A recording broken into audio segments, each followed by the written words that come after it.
After all those updates from Pakistan, we will go across to Afghanistan and check out all the updates from the region in this special segment. President Hamid Karzai has said last week that the United States must reduce the visibility and intensity of its military operations in Afghanistan and end the increased night raids that aggravated Afghans. In an interview with the Washington Post, Karzai stated that he wanted the American troops off the roads and out of Afghan homes. He also added that the long-term presence of so many foreign soldiers would only worsen the war.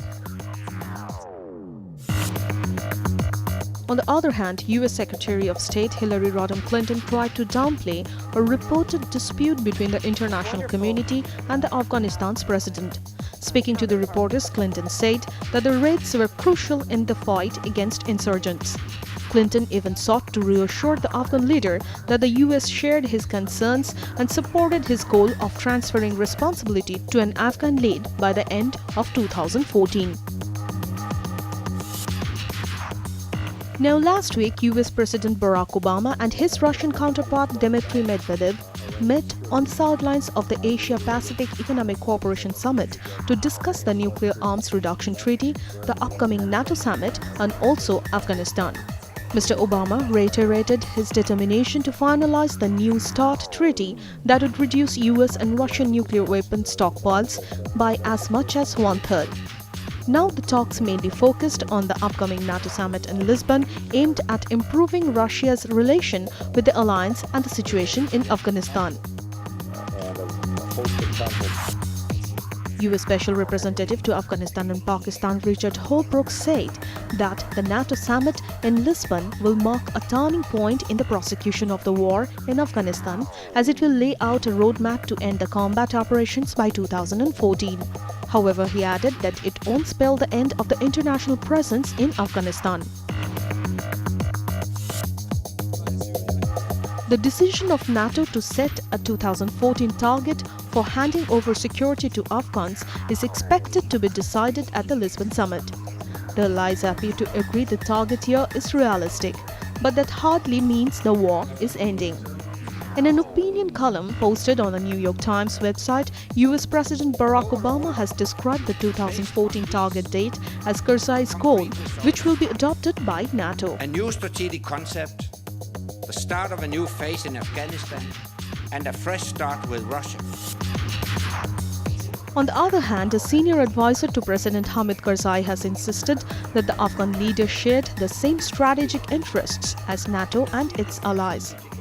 Ashraf Ghani also added that there were still a lot of implementation issues that needed to be sorted out before a commitment to pull out NATO combat forces from the Afghanistan could be met. Ghani said that Afghans were particularly concerned about civilian casualties, detention, and private security companies operating in their country, and added that Karzai had a duty to listen to the public opinion. Are responsive to our public opinion. And the Afghan public opinion is raising these issues. We will now go across to Pranay Sharma one more time, who will give us a brief of all that can be expected from the Lisbon summit and how it will affect the future of Afghanistan. The other big story is the Lisbon meet of the NATO, which began from Friday.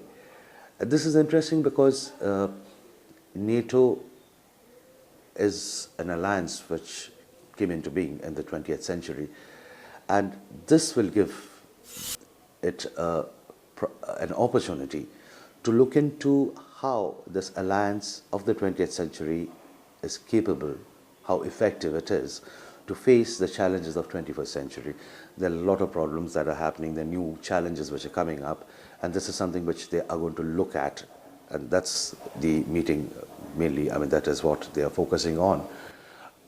One particular area where the NATO has been in campaign for now almost 10 years, that's Afghanistan. Naturally, what they've learned in Afghanistan, the experience of Afghanistan is going to come up in a big way, and that is being discussed now by various leaders and NATO officials who are there. And this is also part of the story, is whether they'll get a clearer idea, some kind of a plan of when the NATO forces, the US forces, are planning to withdraw from Afghanistan. There have been a lot of speculations in the past months, people giving different kind of dates. There is some kind of a tentative agreement, because this is what US President Barack Obama had said, that by 2011 there'll be some kind of a movement on withdrawal. Whether it means the entire movement, withdrawal of the troops within a year or 2 years' time, or whether it means only a token withdrawal, this is something which has to be seen.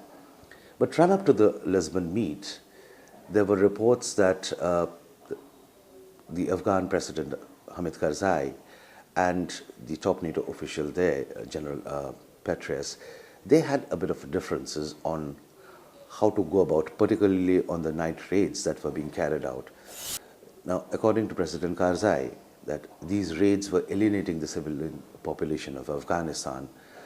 But General Petraeus had a very different view. He thought that the NATO forces were getting a lot of success, particularly because they were being led by the Afghan National Army, many of them who are part of these campaigns. Now, some of the things which obviously are being discussed is what are the lessons of what to do and what not to do for the NATO forces. One in particular is, if you are going into a campaign, to start and raise the local army from day one, not wait for it, as they did in Afghanistan till 2008. They did not make any serious attempt of raising and training the Afghan National Army.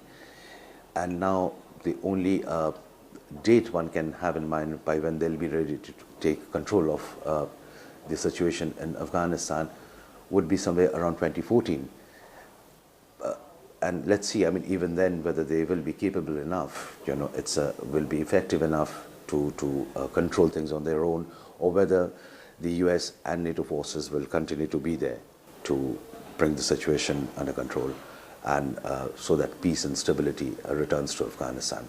So these are big questions. There are a lot of speculations which are being done, but we will have to wait and see how things pan out. Thank you, sir. And we will now take another break and be right back with more stories from across South Asia.